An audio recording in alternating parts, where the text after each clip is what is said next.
Figured that out. Yeah. Clever this one is. Sir, what I have today is I have the British P 1871 Martini Henry short lever rifle. Okay.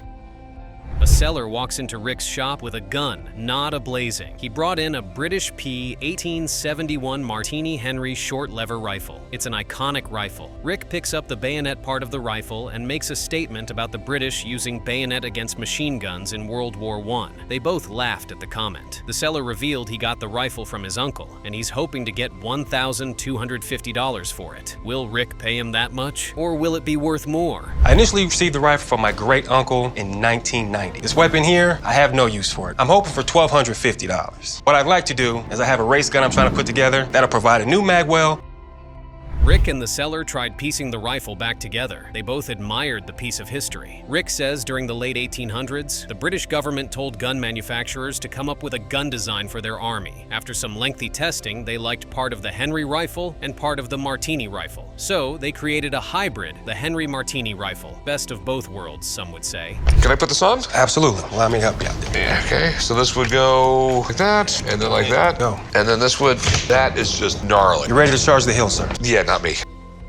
Rick says the rifle was in a really good shape, but if you've been in this line of business long enough, that could be a huge red flag. Rick hesitantly asks the seller how much he wants for the rifle. Before he could finish his sentence, the seller says he wants $1,250. What a specifically odd number. Money was not even the issue here. The real question is it authentic? Rick knew it was time to call in the big guns, a second pair of expert eyes. It's in really, really good shape. How much you want for it? Well, sir, I was looking for $1,250. Do you mind if I have someone look at it? By all means. I mean, the thing is, sometimes when you come across these things, there's things that make it really exceptional, and there's some things that...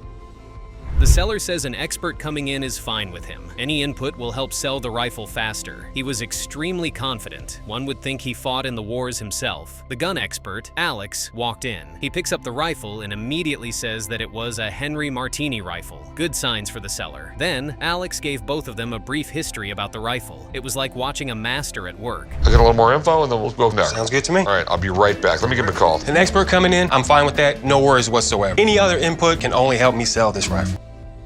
Alex pointed out that the rifle was made in 1872, according to the engravings on it. He also pointed out the use of Roman numerals that shows that it was among the first ones made. Rick could hear the casino jackpot sound going off in the head of the seller at this point. Alex pointed out a WY mark on the rifle. He says it stands for the West Yorkshire Regiment. He says the regiment was one of the oldest regiments in the British Army. So with one motion, when you drop this, it actually ejects the cartridge and recocks it. So now you're ready to fire again. Okay. One of the nice things about this one is it's dated 1872. You see how it's that Roman numeral there? This actually was originally one of the first ones made in 1872 as a Mark I pattern, and then in 1876, Alex listed all the wars the regiment fought in: Napoleonic Wars, Revolutionary Wars, Crimean Wars, and in the Second Afghan War between 1870 to 1880. He says the rifle was almost certainly in that war. Whoa! Rick asks him how much he thinks it's worth. He knew the negotiation was going to be long or short depending on the answer that Alex gave. Alex says the value was about $1,100. The seller couldn't hide his disappointment. this is one of the oldest military regiments in the British Army. They actually started under James II in the 1600s. They fought in the Revolutionary War. They fought in the Napoleonic Wars. They fought in the Crimean War. They also fought in the Second Afghan War, 1878 to 1880.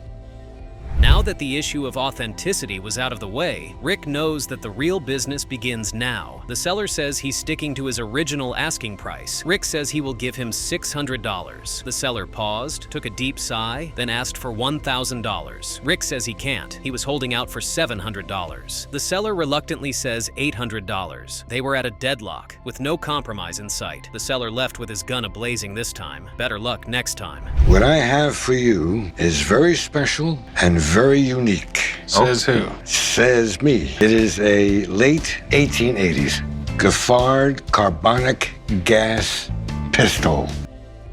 An older gentleman walks into Pawn Stars holding what he claims to be a special and unique item. Rick and Corey's interests were piqued. He unwraps the item, revealing a pistol. He says it's a late 1880s Gifford carbonic gas pistol. What a mouthful. He says it's the forerunner of air guns. Rick admits he has never seen one before. That's a first. That means they are very rare. But in this work, rare doesn't always mean it's valuable. Or will it this time? I'm sure these are rare because I've never seen one before and I've been doing this my whole life. Rare doesn't always mean value. There's only one of him in the world, and I don't think he's very valuable.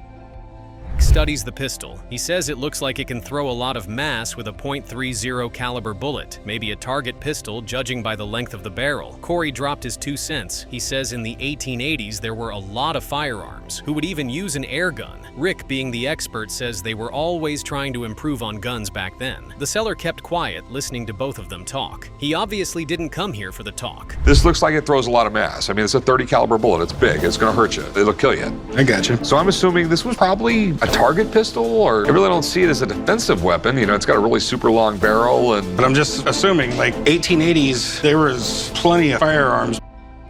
Rick picks up the pistol and examines it properly to see how it works. He correctly started identifying the parts of the gun to the satisfaction of the seller. He does know a thing or two about air guns, but is it enough not to call in an expert? The seller says the compressed gas used was carbonic gas. Rick admired the pistols once more. He says it's intriguing, and it is a beautiful work. A ball and not a conical bullet. You just drop it in there, and this is... Oh, this unscrews right here. That's correct. And this was the gas cylinder. That's correct. I think it's amazing. So do you know if this was compressed air, this was CO2, this was... Carbonic gas, I would assume that's CO2. A ball and not a conical bullet. You just drop it in there, and this is... Oh, this unscrews right here. That's correct. And this was the gas cylinder. That's correct. He finally asks the seller how much he wanted for it. The seller says he wants $7,500. Holy moly! Rick couldn't believe his ears. He had to ask if it was in dollars? The seller says yes, unfazed. He says it's a 130-years-old antique. Corey impatiently says for that amount, he could buy an antique Colt revolver. The seller says that Rick will find serious gun collectors scrambling to get their hands on this pistol. Yeah, right. How much you want for it? I'm looking for $7,500. Dollars. U.S. This is 130-year-old antique. For $7,500, I can buy an antique Colt revolver. Rick tells the seller that he will need to have it checked out, and also to determine if the demand for it is there. In this line of business, demand is everything. Rick admits it's not every day someone brings in an item he has not seen before. That's why he has a lot of questions about it. The expert came in and picked up the gun. He says he has only seen 2 of the pistols in his life, that it was also a surprise for him. Today's full of surprises. Demand there, that's what I need to know. I mean, what kind of demand is there? Yeah, sure. It's not every day that someone brings something in my shop that I have never seen before. It's obviously pretty rare, and I have a lot of questions about this thing. The expert says that air guns are very rare and they're collectibles. He says the pistol is not compressed with air or gas, but with a liquid. I mean, he's the expert. He gave all of them a brief history about the inventor of the pistol and how it works. He spoke with such excitement, one would think he wanted the pistol for himself. He says the condition of the pistol is nice, with beautiful hand engraving. There was nothing wrong with the gun. It's Carbonic acid. And the guy who invented this gun was named Gifford, Paul Gifford. He was an inventor. He was really very smart. He came up with a patent to capture and compress carbonic acid into a liquid form. The expert says the pistol is worth $3,000. The seller could not hide his irritation. He says it's supposed to be higher. The expert disagrees, that the last one auctioned went for that amount. Now, the negotiation begins. Rick offers $2,000. He says the highest he can go is $2,200. The seller wasn't bulging. He was holding out for $3,000. After much back and forth, they both settled for $2,500. Win-win for both parties? Hey, I have something I want you to take a look at. Yeah, I've got about all the crappy suitcases I need, bud. Well, this isn't just any case. This is a hybrid rocket mounted in a case. Hybrid rocket? Did I hear that this is a rocket? What, your nerd radar go off? A young chap walks into Pawn Stars carrying a case. At first glance, Corey dismisses the case, that he has all the suitcases he needs. Then the young man told him that it was not an ordinary case. Lo and behold, there was a hybrid rocket knotted in the case. Rick jumped out at the mention of rocket. The seller is hoping to get $3,000 for it. Oh, that's steep. He says he got it from a rocket scientist. Will he be leaving with its money's worth? Where did you get this? I work for a rocket scientist in Huntsville, and he gave it to me. This is like a demonstration model or something like that? Yeah. We basically needed a way to show off the technology. The designer was the chief propulsion engineer for Spaceship One, and that became Richard Branson's Virgin Galactic.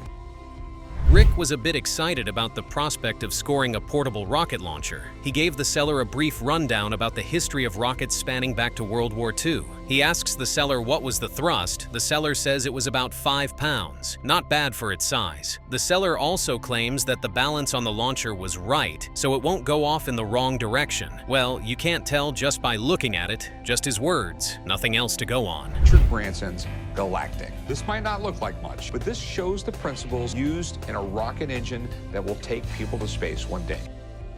The seller says it runs off on nitrous oxide and plastic acrylic. Rick asks where the tank was located. The seller pointed out that there's a small tank inside. Rick then gives a brief breakdown of how the gases work to the astonishment of Corey, who was forced to ask how Rick knew all that. Rick says he read books on chemistry and rocket science. Corey says he should read a book on being a better father. Ouch! Rick laughed. We balanced it right so that it won't go off into your neighbor's house or something. What does it run off of? But it runs off of nitrous oxide and plastic acrylic. The nitrous oxide, you have a tank down here or something like that? Yeah, a small tank. Goes into this tube, gets real hot, which strips the nitrogen from the oxygen, so you have oxygen that burns with the acrylic. Right. Rick asks the seller what the extra knobs on the case do. The seller explains that the knobs were used to control the amount of gas that was released. He further explains what the other parts of the case does. One would mistake him for a seasoned inventor with over 200 patents. Rick asks if the case actually works. The seller confidently says he could fire it right up. Rick says they should go out back to test it. So what are all these knobs and everything? This knob is what controls the amount of nitrous oxide. Then you have the acrylic here, and we made it so you could see the combustion happening on the inside. This is where you fill nitrous oxide at. This is where you can attach an igniter if you want to use the button to ignite it. Does it work? Oh yeah, I can fire it right up. Rick says if the rocket launcher works, he would really love to have it. You could hear the nerd in him talking. Now, for the test run. The seller puts in the fuse. He says he's going to use a regular lighter. Rick commended the lighting system. Corey was nowhere to be found. Obviously not his thing. The rocket flare came on to the delight of Rick. He couldn't hide his excitement. The inner nerd in me really wants it. All right, so I've got the fuse in. I'm just gonna use a regular lighter. I'm gonna light the fuse. And then when it burns in there, you turn on the nitrous oxide. Yeah. This was one of those items where an expert's opinion was not needed. What you see is what you get. The demonstration was over. Rick says it was incredible. He was hoping to see a giant blast around flame, but he says it was pretty cool. He wasted no time in asking the seller how much he wanted for it. He also expressed his disappointment to the seller that the launcher fell short of his expectations. That's incredible. I was kind of hoping it would be spectacular, blast around, giant flame. It was still pretty cool. Big question is, what do you want for it? I don't mean to be mean, but I was expecting a 20-foot flame and things like that. We're looking for $3,000. The seller says he's looking for $3,000. Rick says he doesn't see $3,000 when looking at the case. The seller asks him what he sees. Rick says more like $100. What? The seller says the parts cost more than $100. Rick says he won't be able to sell it. They were now at a Mexican standoff. Who would bulge first? The seller says the lowest he can go is $2,500. Rick says nah. They shook hands and went their separate ways. Good. Have you ever seen these before? Yeah. You have dime store novels. Correct. The 1860s version of Netflix. A gentleman walks into Pawn Stars. He spreads out a series of novels on the display glass. Rick immediately recognizes the books. It was the 1860 version of dime store novels. The seller reveals that he got them through a private estate. They were made of wood pulp, and he's hoping to sell them for $1,500. Rick started flexing his history knowledge about the origin of the books, but the real question is, how much will he pay for it? I'm hoping to sell the collection for $1,500 today. Definitely got some cool stuff. Dime novels, I mean, right around 1860-ish, a lot of new printing technology comes out. Suddenly drops the price of a book from like $1, $2 for your basic book down to a dime. The seller says the novels were the early markers that laid the foundation for Western heroes. Rick starts going through the collection, reading some of the titles out loud. There was some stuff about the Old West and the Civil War. The seller touched one of the novels. He says it was the most valuable of the lot. It was the first printing of Seth Jones Edward. Now he definitely has Rick's undivided attention. You into these things or something, or? I am. You know, this is what kind of set the foundation for Buffalo Bill Cody, Calamity Jane, all the early Western heroes. Yeah, I mean, we have some stuff here at the Old West. We have some Civil War stuff. So here's one story. We have The seller starts giving Rick a brief history of the particular piece, that it was the first science fiction dime novel ever published. It was done in 1868. Maybe he should swap places with Rick, since he's a savant. Rick finally asks him how much he wanted for the whole lot. The seller says he is willing to cut Rick a deal. Rick stared at him, because that was usually his line. The seller says he wants $1,500. He created science fiction. So Steam Man of the Prairies, that's the first science fiction dime novel ever published, and that was done in 1868. Rick gives out a hearty laugh. He says the collection was cool, some were in good shape, while others were not. The Seth Jones was the holy grail of the collection. Rick knew he needed a new pair of eyes to weigh in, preferably the ones attached to an expert. He tells the seller that he's bringing in a friend that will authenticate and appraise the collection. The seller had no objections. Attaboy. They're super cool. Some are in better shape than others. There's Seth Jones. Maybe it is something, maybe it's not. Let me get someone to take a look at him. I have a friend, she'll know everything about him. So give me a few minutes, and I'll be right back. Sounds good, thank you. The expert walks in. Rick admits to her that he would probably love the collection if he was much younger. The expert was drawn aback by his comments suggesting that she's a huge fan of the dime novels. She went into full nerd mode, explaining the beauty behind the simplicity of the novels. She says it was all in the name dime novels. You pay a dime for them back in the days. Penny for Rick's thoughts. Dime store novels. When I was 12 years old, I'd probably love these novels. You wouldn't love them now? I might enjoy reading them. Okay. I don't think they have really in-depth plot. Rick tells the expert that the seller wants $1,500 for it. He asked further if the price was reasonable. The expert says it was all about the condition of the books. She pointed out how some of the novels were home repaired and some of the parts were torn up. This is not looking good for the seller. She finally gives her verdict that the whole lot would go for $1,500 to $1,750. The seller breathed a huge sigh of relief. Or is that complete fiction? For books like this, it is all about the condition. This looks like a home repair. And unfortunately, what happens is when you use cheap paper, you can see that they tend to wear much more heavily. And also, I am concerned about the lack of parts.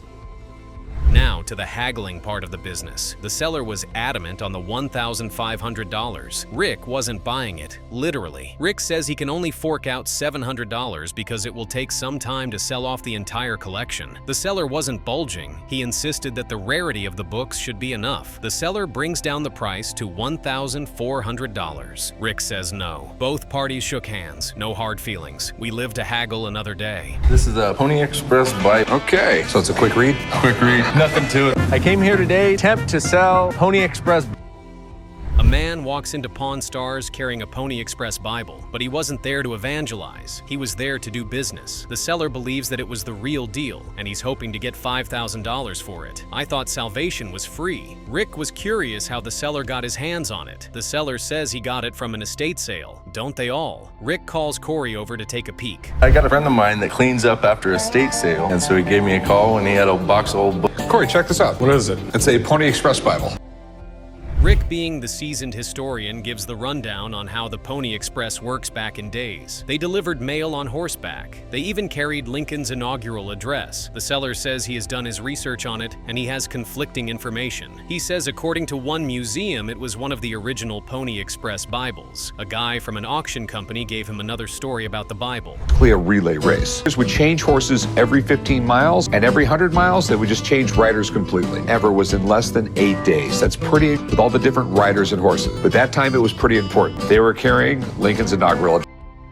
Rick says normally he would jump at the chance to buy anything associated with the Pony Express because the name was legendary. The downside was the majority of the items were fake. The seller says the rider usually took an oath with the Bible before being employed. Rick says the guy that owns the Pony Express was a very religious person. The seller says he's willing to sell it for $5,000. But the name itself is so legendary and iconic, the majority of the items out there are all fake. Kind of stupid for a guy who's in the Pony Express around with extra weight such as a Bible. From what I understand, they had to take an oath. Rick says the Bible is in a really bad shape that he's even afraid to open it so as not to damage the spine any further. The seller says the missing pieces are inside, and maybe it could be repaired. The seller says it's a very desirable book with only 12 in existence. What a huge claim. He says the one he's holding should be number 13. Rick, with one hand on his waist, says he has to be sure if it was the real deal before they could go further. You looking to sell it? I am looking to sell it. Take $5,000 for it. I have no idea. I don't want to open it up or anything like this. The spine is practically gone. And the missing pieces are inside. Rebecca, the expert, walks in. She says other Pony Express Bibles have been discovered since, but it doesn't mean that they're not super rare. Being the expert, she gave all the listening party a rundown of the origins of the Pony Express. She says the riders were not allowed to drink. Corey made a light joke that if he was riding at 100 miles a day, the first thing he would do is go to a bar. Everyone laughed. This is a Pony Express Bible. Okay. From what I found, there's only 12 known to exist. Maybe this is number 13.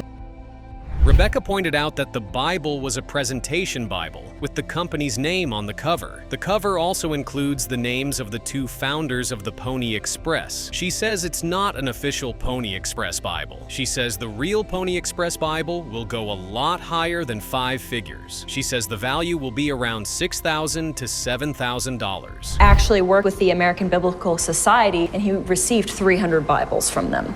And these were all actually kind of like presentation Bibles. You can see cover, all of the Pony Express 300 had a presentation on the cover.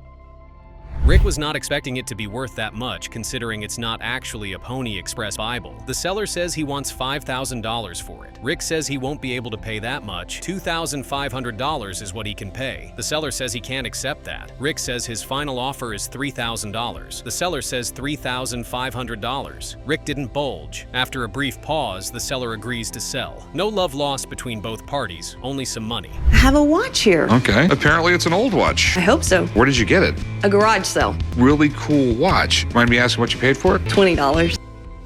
Time, they say, is money. A blonde comes to Pawn Stars, hoping to sell off what she claims is a Civil War pocket watch. She reveals that she got it from a garage sale for $20. An honest seller. Now that's a rare item. She's hoping to get $500 to $800 for it. She says she doesn't know anything about it. So she's honest and clueless. Rick gives her a brief lecture that it was a Walthon watch, the same type that Abraham Lincoln carried. Wow. I don't know anything about it. I just discovered it and it looked cool. So well, I can tell you a little bit about it. That'd be great. It's a William Ellery. That's an American watch company that later became Waltham Watch Company. Rick says the watch is probably 1870s and 1880s because of the engravings on it. He says it is a key wine and a key set which was almost out of style in the 1890s. He's pretty confident it's the Civil War, and it just increased the cool factor of the watch by 10 times. I'm guessing the word the seller would be itching to hear is value instead of cool factor. Assuming that's the Civil War, the watch is probably 1870s, 1880s. Pretty easy to date them. First off, it's a key wine and a key set. By the 1890s, they were almost all going to stem wines. That would make it right around the right time period. Rick says the watch was given as a gift to a person that saved someone's life during the Civil War. He demonstrated how the watch worked to the utmost delight of the seller. The watch was in an amazing shape and it works well. Rick also pointed out that there were no cracks on the porcelain dial. Good signs so far for the seller. Friend who saved his life during the Civil War. I have never seen anything like it. Do you know if it runs? No. It's wanting to work. It's working. that's positive, right? Rick knows that there's a huge market for Civil War items, and a Civil Watch pocket watch with engravings and in perfect condition would fetch a fortune. He tells the seller that he's really fascinated with the watch and he would like to find out who the people with their names on the watch are. He says he will call a buddy of his who knows a Civil War expert. He tells the seller that she could have more money. It doesn't have one crack. These things are notorious for cracking. There's a huge market for Civil War stuff, and a pocket watch in this condition with engraving on the back could be worth a fortune. Collectors would line up out the door to buy this thing. The expert came. He immediately picked up the watch and examined it closely. He says the Battle of Cross Keys that was engraved on the watch was one of the early battles in the Civil War. He continued with his lecture. The seller's eyes lit up with excitement. The expert narrated the battle precisely, even down to the number of soldiers on both sides. He says he couldn't find anything tangible on the names. Cross Keys. The Battle of Cross Keys was an interesting one. This was early on in the Civil War, and this was Stonewall Jackson, one of the best-known generals on the southern side, and Cross Keys was one of the battles with Union forces. Rick finally asks him the question that has been on his mind since, if the watch was authentic. The expert opened up the watch with the consent of the seller, who really doesn't mind as long as it increases the monetary value of the watch. The expert says the time period and the serial number fits. He says it's the real deal. The seller could not contain her joy. Do you think it's legit? Okay, do you mind if I take a closer look at it? Please. Okay. Oh, yeah. The time period would be probably the late 1880s, so the name on it and the serial number both fit. That's all good. And if you were going to fake a piece like this, you would pick a battle that everybody's heard of. You know, it'd be, thanks for saving my life at Gettysburg or something. Yeah. Rick wasted no time in asking how much the seller wants. She says $2,000. He made a convincing argument that the names on it didn't belong to popular figures, so he will pay $700 for it. The seller says the battle is known. That should count for something. She will take $1,800. Rick bumps up his bid to $1,000. The seller says $1,500. Rick says his final offer is $1,300. Take it or leave it. After a brief pause, the seller agrees, considering she got it for $20.